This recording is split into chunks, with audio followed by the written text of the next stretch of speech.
Le journal des sports avec vous, Elliot, bonjour. Bonjour On Raphaël. va parler de la semaine olympique et paralympique avec un invité ce soir. Absolument, il s'agit de Dimitri Josvicki, vice-champion d'Europe de para-athlétisme sur le 100 mètres, qui nous fait le plaisir d'être en ligne avec nous depuis son terrain d'entraînement à Tourcoing dans le nord de la France. Bonjour.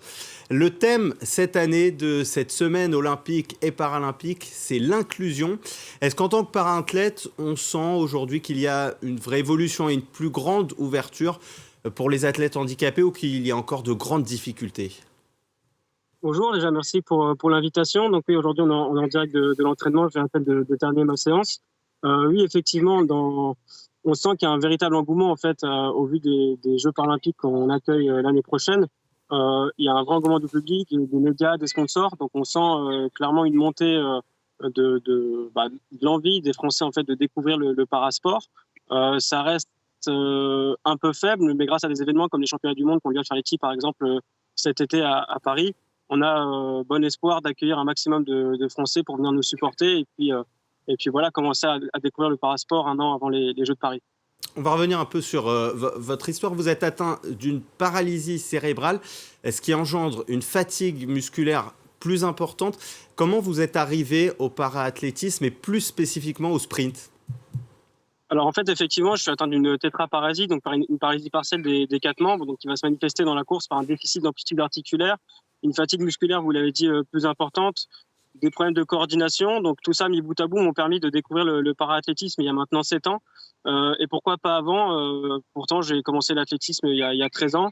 Et en fait, je n'avais pas connaissance que le parasport était ouvert en fait à des personnes qui avaient mon handicap. Je pensais avoir un handicap qui n'était pas assez important.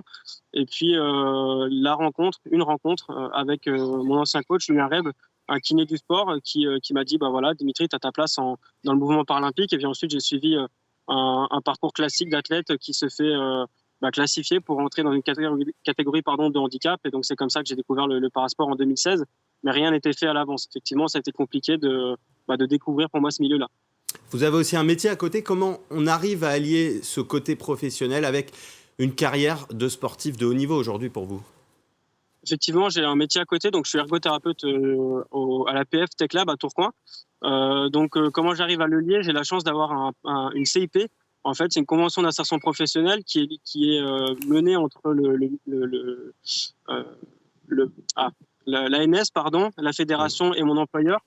Et donc, ça me permet de libérer du temps en fait sur les périodes de compétition, d'entraînement, de stage, pour en fait aller m'entraîner, concourir à des moments où je devrais travailler. Donc, c'est comme ça que j'arrive à lier aujourd'hui sport et vie professionnelle.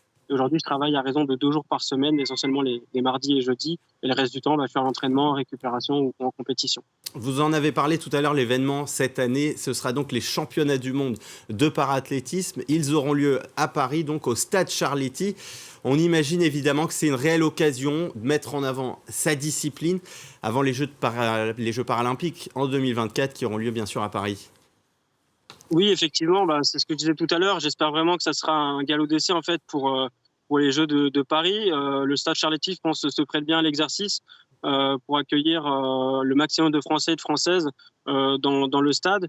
J'invite vraiment tous les Français à venir nous encourager, déjà vivre une belle expérience de sport, redécouvrir parfois l'athlétisme à travers des performances réalisées par des personnes qui le pratiquent autrement, en fauteuil, amputé, guidé, ou en situation de paralysie cérébrale par exemple. Et ça vous permettra, je pense, de découvrir le handicap autrement. Par exemple, si vous voyez une personne amputée courir le 100 mètres en 10 secondes 50, quand vous en verrez une dans la rue, vous n'allez plus la voir comme une personne avec une jambe en moins, mais comme une personne qui est capable de faire le 100 mètres en 10-50. Donc ça change complètement le regard sur le handicap. Et au-delà de ça, c'est une belle fête du sport. Et je pense que c'est l'occasion aussi de venir découvrir des athlètes que vous encouragerez, j'espère, pendant les Jeux paralympiques de Paris. Vous avez été 4e des derniers Jeux paralympiques, c'était à Tokyo.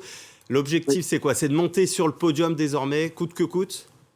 Forcément, mieux que 4e, c'est le podium. J'espère pouvoir m'y hisser dès les championnats du monde cet été, pour me rassurer aussi et me conforter dans l'idée de ma capacité à aller chercher une médaille à Paris 2024. Un top 4 sera qualificatif pour les Jeux de Paris, mais tant qu'à viser le top 4, autant viser le podium tout de suite. Et c'est clairement mon ambition. Pour ça, il faut que je gagne encore, je pense, 2 dixièmes sur 100 mètres. Mais au vu de la saison hivernale réalisée cet hiver, je pense pouvoir réaliser cet objectif plus vite que prévu. On est encore à plus d'un an maintenant des Jeux paralympiques à Paris, mais vous commencez déjà à sentir le poids de cet événement, qu'il y a une pression totalement différente, même par rapport aux Jeux de Tokyo que vous avez disputés?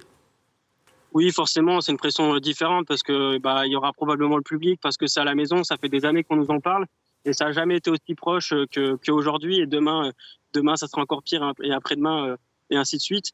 Donc en fait, c'est une pression pour moi qui est positive parce que c'est un avantage de courir à domicile. Je le prends vraiment comme quelque chose qui me galvanise, qui me porte sur la piste, et c'est aussi l'occasion aussi de montrer aux gens qui nous suivent au quotidien, que ce soit les sponsors, nos familles, notre entourage, les camarades d'entraînement, notre employeur, de venir nous encourager, de venir voir ce qu'on fait et puis de voir un petit peu aussi concrètement comment se concrétisent tous les sacrifices qu'on fait au quotidien, tout le travail qu'on réalise. Et moi, je suis vraiment très très fier de pouvoir m'exercer devant en fait tous mes proches, tout simplement. Merci beaucoup Dimitri Josvicki d'avoir été avec nous depuis votre terrain d'entraînement, et on vous suivra donc lors de ces championnats du monde qui auront lieu en juillet prochain. Merci. Merci à vous. Merci.